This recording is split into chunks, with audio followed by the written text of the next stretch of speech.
It's Rob from Property Investments UK, and in today's video we're going to be looking at what the difference is between a short-term stay, terminology you kind of might have heard, or to a corporate let, specifically when it comes to serviced accommodation and apartments.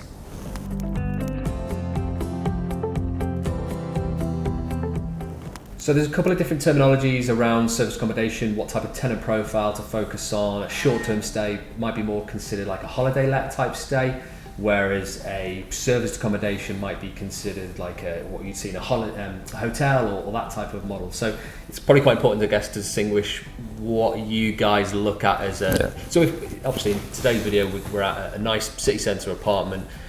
Do you call that a serviced apartment? Do you call it a short-term stay type accommodation?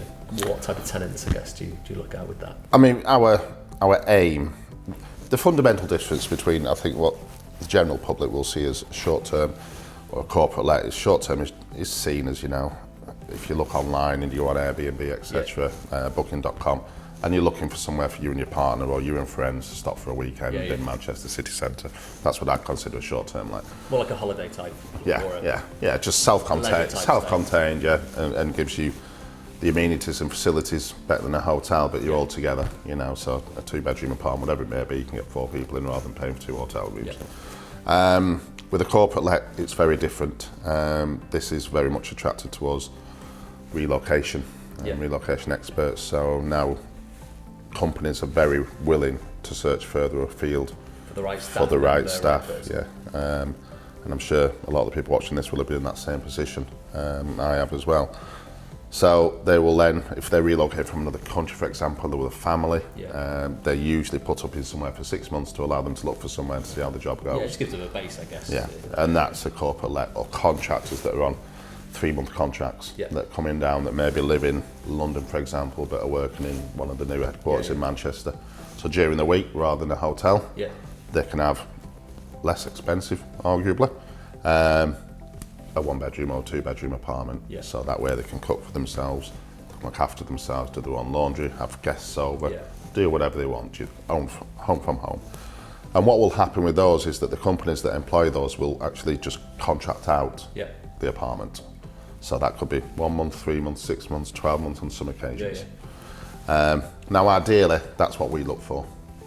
But our model allows us the flexibility as well to say, right, okay, we want long-term lets, but, you know, let's not alienate a short-term let. You know, if we've got a month void period with an apartment booked out, we have got the access to go to places like, you know, booking.com or Airbnb and say, right, okay, we can create extra revenue. If someone wants to come for a weekend, we'll do all the vetting. There'll never be stags or hens or anything like that where your apartment could be in danger. But we have the flexibility of that. So, you know, in a perfect world, you want 100% contract out to a thing. But in the real world, we probably mix between 80-20, where we will try and fill up some voids. And it gives you, I guess it gives you the best of both worlds in the respect of if you've got a period of time where that contractor says, or company says, right, for the next 3 months we don't need it, or it's not going to, or our contract is only 6 months of this particular year, you still need to look at other options in order to get absolutely 100% or close to as you can. Absolutely. Occupancy levels and stuff. And ironically, the difference with hotels is, you know, someone could argue and say, right, okay, well, I can find a hotel for 3 nights for the same price as an apartment. Fine, if that's what you want, I get that. But with serviced accommodation, the price goes down the longer you book. With hotels, and you can do this, check for yourself, the price goes up. Yeah, because it crosses over to, like Manchester, for example, there's events in the city, so prices will go up. Or it's a particular time of year, Christmas, prices again will go up. Whereas a serviced, if you're crossing a longer time frame, you don't probably tend to have those same fluctuations. There will be certain events going in Manchester or any other place that can command a higher price. You know, where potentially over 2 nights you could earn the same in 1 week.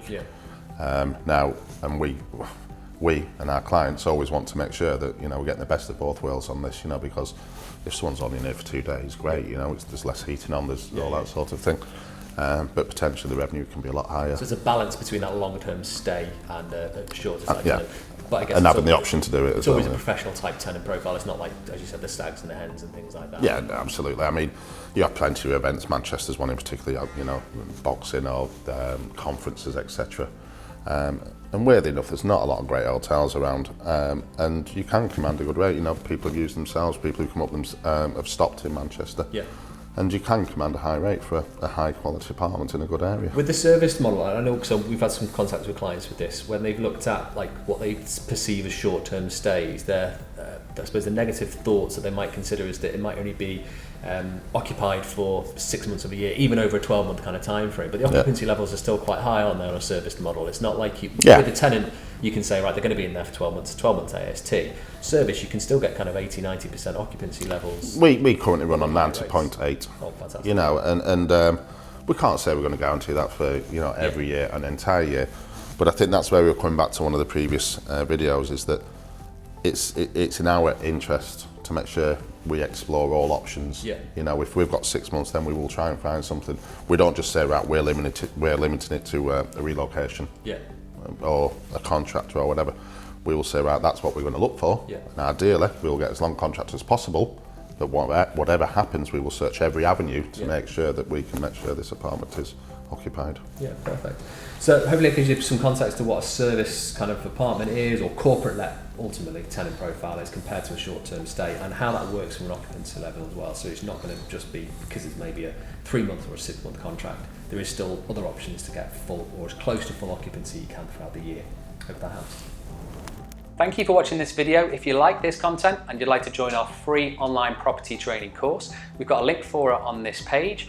And in there we cover a range of different property strategies to help you get started, either building a long-term property portfolio or creating a cash-flowing property business. We also look at ways to increase your return on investment with any of the property you're maybe considering. And we also have a couple of cheat sheets and downloadable documents in there as well. Simply click on the link to join the free training course today.